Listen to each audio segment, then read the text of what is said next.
कैसी बीमारी आई है ये, तो फिक्र की बात है। तो हमारी फैमिली लाइफ दांव पे लग गई, और पांचवा हमारी पर्सनल लाइफ। तो लॉकडाउन 2 में, जो कि किसी का 20 अप्रैल को खत्म होगा, किसी का 3 मई को हो जाएगा, 3 मई, लेकिन उसके बाद भी जीवन बहुत चुनौती मांगेगा। तो जो कृष्ण की लाइफ स्टाइल थी, जो जिस तरह से उन्होंने अपने शत्रुओं को वर्कआउट किया था, सब घर के थे, अपने थे, निकट के थे, लेकिन कृष्ण की योजना बड़ी निराली हुआ करती थी, अद्भुत थी।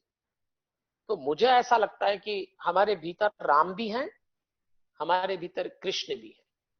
हमको दोनों का संतुलन करके आगे आने वाले समय में स्थितियों को निपटाना पड़ेगा। राम अपने शत्रु के प्रति उदार थे, लॉकडाउन पहला निपट गया, हमने उदारता बरती। लेकिन अब आपने हमारे प्राइम मिनिस्टर का जो लास्ट स्पीच सुना हो, उसमें उन्होंने कहा था ये लॉकडाउन सख्ती के साथ होगा। राम उदारता का नाम थे, कृष्ण सख्ती का नाम थे। कृष्ण जब निर्णय लेते, इतने सख्त थे कृष्ण। राम जी के युद्ध में तो एक बार रावण का धनुष गिर गया, तो सबने कहा महाराज धनुष गिर गया, इसको आज मार डालिए। लेकिन राम रावण से कहते हैं आप धनुष उठा ले, मैं उसके बाद तीर चलाऊंगा। चलो यहां तक तो ठीक है। एक बार तो रावण मूर्छित हो गया, और मूर्छित हो गया तब तो लोगों ने कहा कि अब तो समाप्त करिए।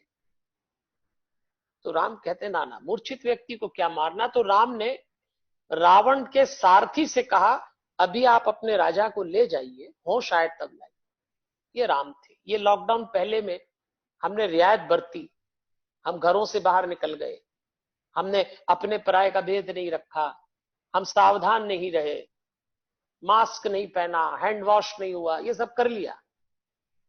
लेकिन लॉकडाउन 2 में आपको सख्ती रखना पड़ेगी, जहां है वहीं रुकिए। हैंड वॉश, मैं तो कहता हूं हैंड वॉश सरकार ने कहा, पर ये जो ऊपर बैठी सरकार है वो कहती है ब्रेन वॉश।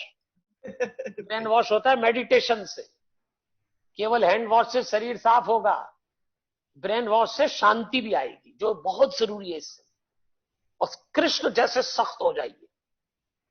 अब जो डिसिप्लिन आप पालें, चाहे ऑफिस में चाहे घर में, सोशल डिस्टेंसिंग, मास्क पहनना, सैनिटाइजन करना और टेस्टिंग, जितनी चीजें हैं ये। पंडित जी, शिवानी भी मेरी बड़ी वाली बेटी आजकल अमेरिका में है, लॉस एंजलिस में। तो शिवानी, पंडित जी से आप जो भी आप हमारे हनुमान पंडित जी। हमारे हनुमान अभी यूएस में ही है कि आ गए हैं? नहीं नहीं, मैं लॉस एंजलिस में ही हूँ अभी, यही अभी एलए में है? हूँ। और तो अपना जी जी। ध्यान रखना बेटा, मतलब नहीं अब नहीं, बिल्कुल अमेरिका। मैं घर में ही हूँ। हाँ, क्योंकि अमेरिका को तो सारी दुनिया याद कर रही है, चीन और अमेरिका यही दो बचे हैं बस अब। तो हाँ आप नहीं, तो सही सुरक्षित बात रहेंगी। है। बिल्कुल और बिल्कुल, मैं एकदम सुरक्षित हूँ। शिवानी के माध्यम से मैं बहुत सारे लोगों से एक बात कहना चाहूंगा। शिवानी जी, आप अभी तक क्या कर रहे हैं ठीक है, लेकिन अब एक काम जरूर करना। देखो बेटा, सुबह और शाम, सुबह उठने के बाद और रात को सोने के पहले अपनी कमर सीधी करना। हनुमान चालीसा बोल सको तो बहुत अच्छा, नहीं तो अपनी आवाज में टेप करके सुन लेना।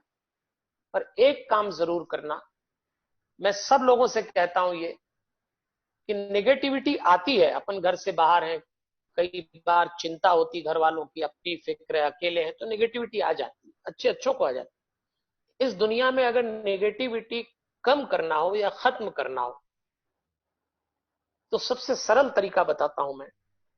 दुनिया में दो प्राणी ऐसे हैं जिनके शरीर से 24 घंटे पॉजिटिव एनर्जी निकलती है। एक होती है गौ माता, जी। और दूसरी होती है आपको जन्म देने वाली माता। आप एक काम प्रतिदिन करना, कि जब भी सुबह उठो, पलंग छोड़ने के पहले आंख बंद करना, और आपको जन्म जिस मां ने दिया है, उनका फिगर, उनका पिक्चर, उनकी आकृति, दोनों बाहों के बीच में यह आज्ञा चक्र है। इस चक्र पे यदि हम अपनी जन्म देने वाली माँ की चित्र, माँ की आकृति ले आए, और भले 1 मिनट 1.5 मिनट कोई मंत्र हो, नहीं तो सीताराम बोल दे, नहीं तो हनुमान चालीसा बोल दे, नहीं तो कम से कम जय जय जय हनुमान गोसाई कृपा करो गुरुदेव की नाई, केवल एक ही चौपाई बोल ले और अपनी माँ की आकृति को लीजिए। आज भी विज्ञान ये रिसर्च कर रहा है कि यदि कोई व्यक्ति अपनी माँ की आकृति दोनों बाहों के बीच में आज्ञा चक्र पे लाता है तो वो शांत कैसे हो जाता है। इस पे विज्ञान का रिसर्च चल रहा है। ये दुनिया की सबसे बड़ी नियामत है, परमात्मा ने औरत को मां बना के दी है कि उसके शरीर से निकलने वाली पॉजिटिव एनर्जी उसके बच्चे कैच कर सकते। पंडित जी, बिल्कुल मेडिटेशन का आप बोल रहे हैं, तो मेडिटेशन का हम कैसे करें? थोड़ा आप हमें गाइड करिए कि हम मेडिटेशन कैसे करें। वैसे तो मेडिटेशन की बहुत सारी विधियां हैं, अगर पंडित जी लेकिन आप हनुमान चालीसा से कराते हैं तो अगर आज एक बार हमें करा दे 5-10 मिनट का, तो आपका हमारा। हाँ, तो मैं तो करा दूंगा, उसकी कोई दिक्कत नहीं है। पर चलिए अभी जब हमारा सेशन समाप्त करेंगे तो मैं अपन 3.5 मिनट का छोटा सेशन होता है वो कर लेंगे। तो आप यूं समझिए कि हम 3 बातों से बने हैं, बॉडी माइंड और सोल, शरीर मन और आत्मा। जिसका मन एक्टिव है, सक्रिय है, वो अशांत, जिसका मन निष्क्रिय है वो शांत। तो हमारा जो माइंड है वो अपनी डाइट थ्रू ब्रीदिंग लेता है, उसकी डाइट है थॉट और मेमोरीज, थ्रू ब्रीदिंग लेता है। थॉटलेस ब्रीदिंग जितना करेंगे मन उतना कंट्रोल होगा, और मन के कंट्रोल का नाम मेडिटेशन है, ये पकड़ के चलना।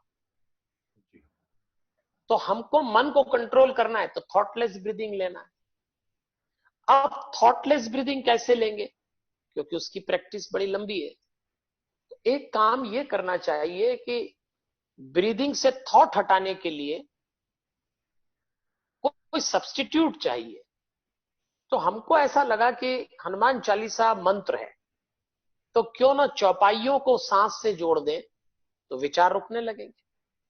43 कपलेट्स हैं हनुमान चालीसा में। तो आप जब 43 बार सांस लेंगे, इनहेल करेंगे, एक्सहेल करेंगे, तो हो सकता है 20 टाइम तो आप चौपाई को ही बोलेंगे मनी मन, और कोई विचार भी जा सकता है बचे हुए, लेकिन धीरे धीरे प्रैक्टिस हो जाएगी जी। पंडित जी, एक मेरे मन में सवाल आ रहा है कि क्या डिफरेंस है कि स्पिरिचुअल होने में और रिलीजियस होने में? बहुत सारे हाँ बोलते हाँ हैं स्पिरिचुअल में जा रहा हूँ, एक बोलता है मैं रिलीजियस हो रहा हूँ, तो क्या हाँ हाँ। डिफरेंस क्या है इसमें?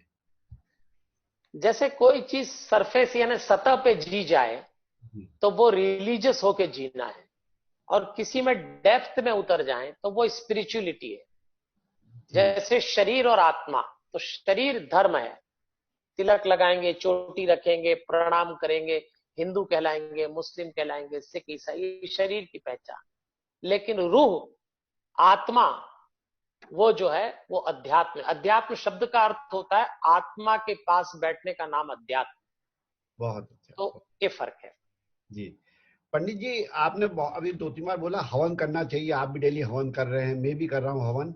हमारे जी। सभी साथी लोग चाहते हैं कि हवन हम घर में कैसे करें, थोड़ा हमें मार्गदर्शन देते। कोई सभी घर में हवन करने की कुछ कुछ पद्धति अपना रहे हैं, तो क्या पद्धति रहे? अब एक छोटी सी पद्धति हमने बनाई है इसलिए सही है ऐसा नहीं, अगर आप और कोई कर सकते हो तो करें। लेकिन अभी हमने क्या किया, हम तो अभी लॉकडाउन में जरूर प्रॉब्लम आ रही लोगों को कि गाय के कंडे कहाँ से मिलेंगे। तो 2 हवन बताता हूं मैं आपको। एक नंबर का हवन तो जो अभी हम कर रहे हैं, या वो लोग कर सकते हैं जिनको गाय के कंडे मिल गए हो।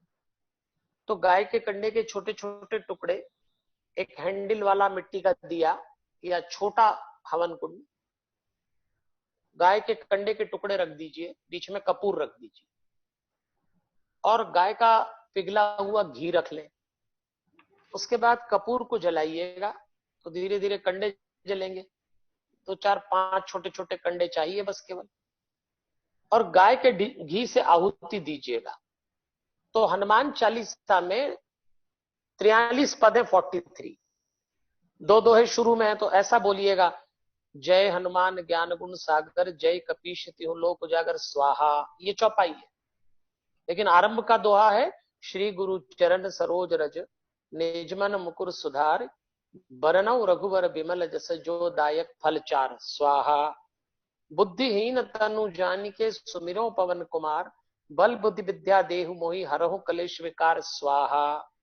जय हनुमान ज्ञान गुण सागर, जय कपीश तिहु लोक उजागर स्वाहा। ऐसे 43 बार आहुति दे दे। 1-1.5 मिनट बाद वो ज्वाला शांत होगी तो उसमें से धुआं निकलेगा, जिसको धुनी कहते हैं। 200% पॉजिटिव है वो धुनी। उसको घर में घुमाइए, उसके सामने बैठ के मेडिटेशन कर ले। थैंक यू पंडित जी। मैं साक्षी बोल रही हूँ।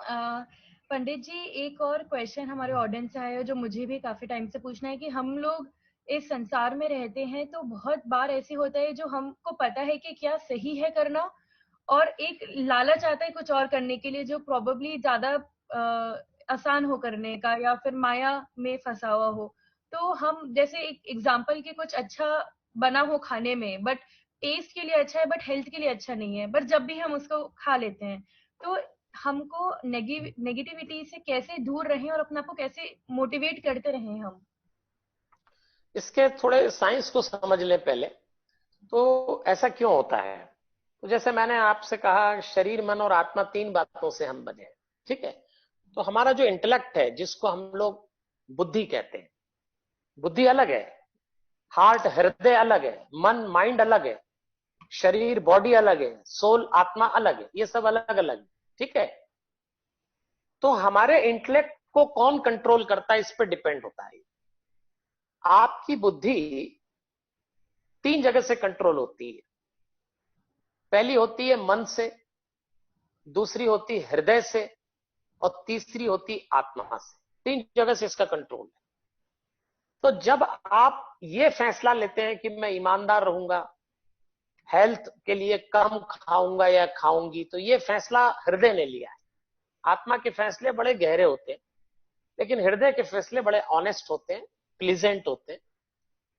उसी समय माइंड घुस जाता है, और वो जो फैसला हृदय ने लिया है वो माइंड अपने कंट्रोल में ले, क्योंकि माइंड थोड़ा स्ट्रांग है, उठा पटक वाला है। जैसे घर में 2 बच्चे होते हैं ना, तो एक बच्चा सीधा होता है, दूसरा उपद्रवी होता है। तो माँ बाप उपद्रवी के फेवर में हमेशा सीधे को बोलते हैं, तू तो समझदार है, तो उल्लू है, दे दे खिलौना इसको। वो हमेशा खिलौना ले, ऐसे ही करता है ना घर। तो वो मन ऐसा बच्चा है कि वो ठोक ठोक करता है, तो हृदय कहता है तू ही खा ले, अब जा तू ही ले ले। और जैसे ही कंट्रोल मन के पास आता है, तो वो इंटेलेक्ट को जो इंस्ट्रक्शन देता है, बेईमान हो जाओ, खाओ पियो, अभी तो बाद में देखना, क्या करोगे सुबह जल्दी उठ के।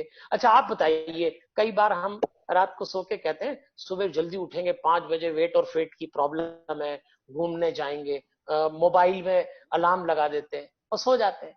रात को आपको ये कहता है आपका हार्ट कि सुबह जल्दी उठना है, अलार्म लगा लो, और आप सो जाते हैं। रात को माइंड हावी हो जाता है, और सुबह अचानक आपका एक हाथ निकलता है, उस अलार्म को बंद कर देता है। सुबह आप ही की बॉडी में से कोई बोलता है पड़े रहो, उठ के भी क्या करना। फिर जब उठते हो तो अपने को मारने की इच्छा होती है, क्योंकि वो माइंड है, ये हार्ट है। अपनी आवाज में अपनी ब्रीथ की लेंथ को लेकर मोबाइल पे हनुमान चालीसा टैप कर ले अपनी आवाज में, जैसे मैंने बोला ऐसे, और फिर अपनी ही आवाज सुने मोबाइल पर, और फिर सांस से करिए, आपको बहुत अच्छे रिजल्ट मिलेंगे। मैं संजीव जी आपका बड़ा आभारी हूं। आप इतने बड़े बड़े लोग हैं, हमको छोटे से व्यक्ति को इतना ध्यान दे के आपने बुलाया और सुना। मान ही अलग है पंडित जी, आप दिल का आभार। आपने हमें इतना अच्छा मोटिवेट करा, गाइडेंस दिया, हम आपके हमेशा आभारी रहेंगे।